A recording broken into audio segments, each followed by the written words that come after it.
سستا ایرانی ہتھیار $3 ملین سے زائد قیمت کے امریکی میزائلوں کی موت بننے لگا۔ ایران امریکہ جنگ میں اس ہتھیار نے تباہی مچا رکھی ہے۔ آئیے آج آپ کو ایران کے اس خوفناک اور تباہ کن ہتھیار کی کہانی سناتے ہیں۔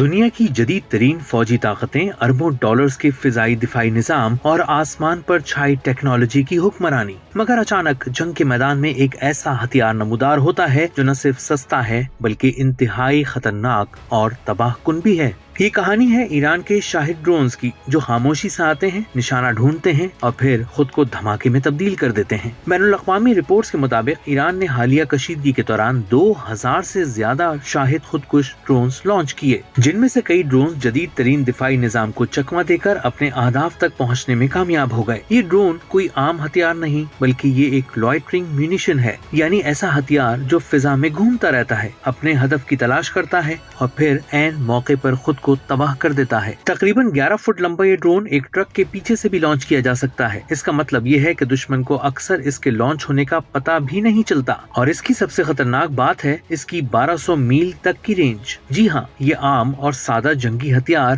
تقریباً 2000 کلومیٹر تک پرواز کی صلاحیت رکھتا ہے۔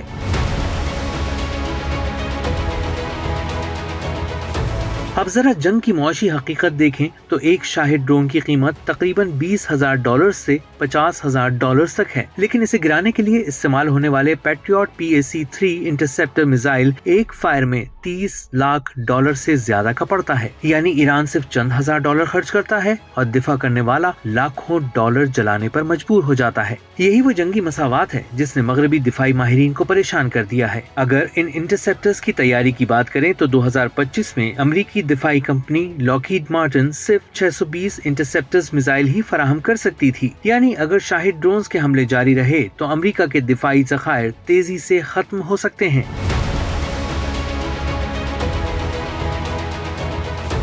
امریکی وزیر دفاع کے مطابق اب امریکہ تمام ممکنہ اینٹی ڈرون ٹیکنالوجیز استعمال کر رہا ہے۔ اس میں ریتھیون کا کوائٹ انٹرسپٹر اور الیکٹرانک وارفیئر سسٹم بھی شامل ہے۔ مگر دفاعی ماہرین خبردار کرتے ہیں کہ اگر جنگ لمبی ہو گئی اور سستے ڈرونز کے مقابلے میں مہنگے میزائل استعمال ہوتے رہے تو یہ جنگی حکمت عملی اقتصادی طور پر ناقابل برداشت بن سکتی ہے۔ اسی خطرے کو دیکھتے ہوئے پینٹاگون نے بھی اب اپنی حکمت عملی بدل دی ہے۔ امریکہ نے کم لاگت والے نئے ڈرونز بنانے کا منصوبہ تیز کر دیا ہے۔ ان میں ایک نیا نظام بھی شامل ہے جس کا نام ہے لوکاس۔ دلچسپ بات یہ ہے کہ یہ امریکی ڈرون اسی ایرانی شاہد ڈرون کے تصور سے متاثر ہو کر تیار کیا جا رہا ہے۔ جنگ کا مستقبل شاید ٹینکوں اور لڑاکا طیاروں سے نہیں بلکہ ہزاروں سستے، خاموش اور خودکش ڈرون سے طے ہوگا۔